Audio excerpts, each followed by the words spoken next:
नमस्कार, मैं हूं आपके साथ आयुषी शर्मा। आइए नजर डालते हैं आज की कुछ खास खबरों पर।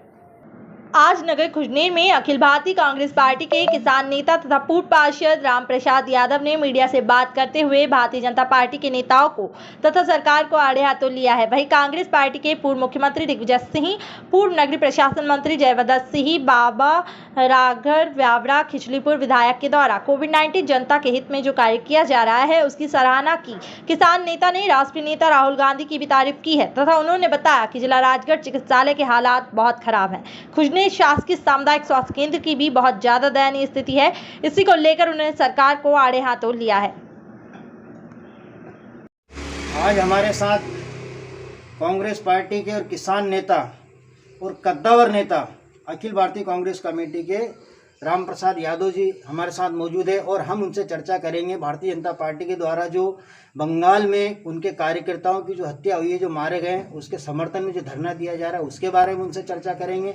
जिला चिकित्सालय राजगढ़ की हालत बहुत ज़्यादा दयनीय है, उसके बारे में बात करेंगे। और इनकी पार्टी की जो पूर्व मुख्यमंत्री है, नगरीय प्रशासन मंत्री है, उनके द्वारा जो जन सहयोग के हित में जो ऑक्सीजन उपलब्ध करवाई जा रही है उसके बारे में बात करेंगे। आइए बात करते हैं रामप्रसाद जी यादव साहब से। और बंगाल के अंदर चुनाव हो चुके हैं और वहाँ पर चुनाव के बाद में टीएमसी की सरकार बनी है और अब उन्होंने चूँकि मुख्यमंत्री की शपथ भी ले ली है, लेकिन वहाँ पर कुछ कार्यकर्ता भारतीय जनता पार्टी के हिंसा के शिकार होने के उपरांत जो है मारे गए। तो यहाँ पर भारतीय जनता पार्टी जो है धरना दे रही है। क्या कहना सर? भारतीय जनता पार्टी के कार्यकर्ता और नेता केवल नौटंकी करते हैं क्योंकि ये देन भारतीय जनता पार्टी की है। क्योंकि मैं जब पश्चिमी बंगाल में चुनाव चल रहा था, प्रचार चल रहा था, उस समय भारत से, पूरे भारत से ये जो सारे प्रदेशों के मुख्यमंत्री बने, जहाँ भारतीय जनता पार्टी की सरकार है, और सारे कार्यकर्ता, विधायक, मंत्री, सारे लोगों को भीड़ माँ जो इकट्ठी करी, इन्होंने वहाँ पे बहुत आतंक मचाया, वहाँ पे बहुत गुंडागिर्दी करी। क्योंकि माँ है जो और तो और, पर जो ममता वहाँ की जो लीडर है उसके भी एक्सीडेंट करवाया और उसका भी पैर पूरा तोड़ दिया था। आप सबने देखा होगा, उन्होंने कुर्सी पे बैठकर पूरा प्रचार का संचालन करा और उसकी मेहनत रंग लाई है। और सर, भारतीय जनता पार्टी ने जो धरना दिया है उनके कार्यकर्ताओं की जो हत्या हुई उसके बारे में जो है क्या कहना आपका? फिर मैं उस मामले में यह बात कहूँगा कि वहाँ पे 4 लोग हिंसा के शिकार हुए, यह बात पूरा देश जानता है। लेकिन भारत के अंदर जब किसान आंदोलन बहुत लंबा चला, बहुत लंबा किसान आंदोलन चला, उसमें हजारों की संख्या में किसान मारे गए, लेकिन भारतीय जनता पार्टी की सारी सरकार होते हुए भी उन्होंने उन किसानों का जो मरे उनके ऊपर कोई ध्यान नहीं दिया। क्योंकि किसान तो भारत देश का अन्नदाता है, क्योंकि भारत देश की जो अर्थव्यवस्था है 80% किसानों पे निर्भर करती है। लेकिन ये सरासर किसानों के साथ अन्याय हुआ, उस समय इन्होंने धरना क्यों नहीं दिया?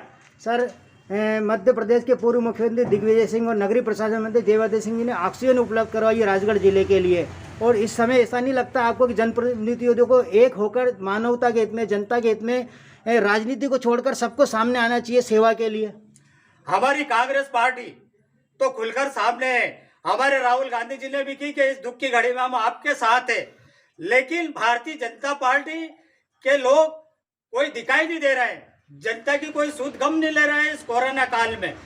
और हमारे जो पूर्व मुख्यमंत्री है उन्होंने, और हमारे जो पूर्व मंत्री है उन्होंने प्रयासों से हमारे राजगढ़ जिला में ऑक्सीजन गैस उपलब्ध कराई है। और हमारे यहाँ ताजा उदाहरण है, सहारनपुर में भेजी गई, पूरे जिले में भेज रहे हैं।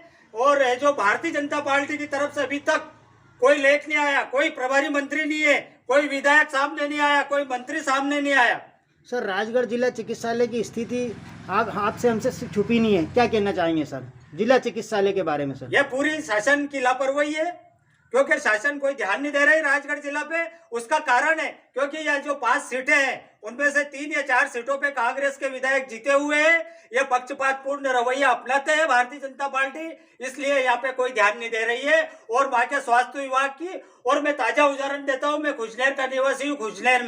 खुजनेर में स्वास्थ्य विभाग की यह हालत है कि अगर वहाँ मरीज आ जाते हैं तो मरीजों को कोई 2 गोली देने के लिए कोई एक नर्स एक चपरासी उपलब्ध नहीं है। ये सारे यहाँ के जो कर्मचारी है वो सारे पॉजिटिव हो चुके हैं।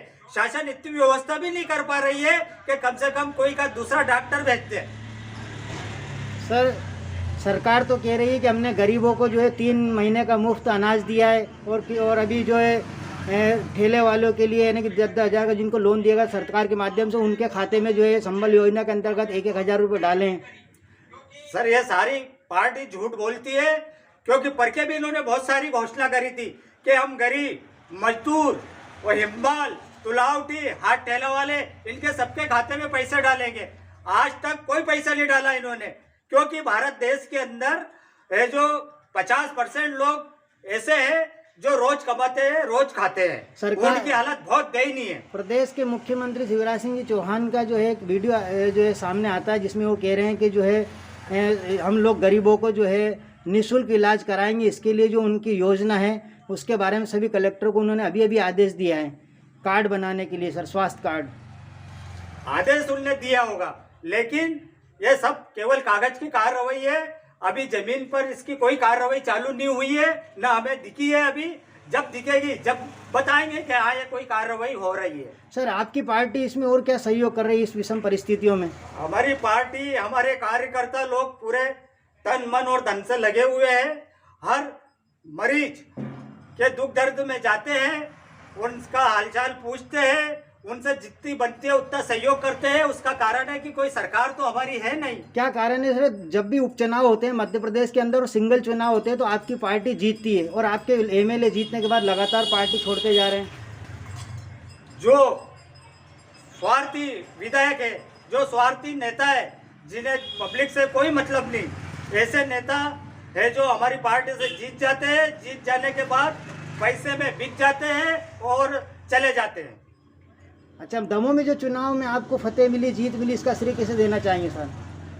वो कांग्रेस पार्टी की जीत है, लेकिन इसी के साथ मैं कहना चाहता हूं कि बाकी पब्लिक, बाकी जनता को धन्यवाद देना चाहता हूं कि जो इन्होंने, इनकी गाड़ियां भी मैं पैसे बांटते हुए पकड़ाई गई थी, लेकिन उसके बाद भी बाकी पब्लिक ने कांग्रेस पार्टी के प्रति विश्वास जताया है और उन्होंने वोट दिए हैं।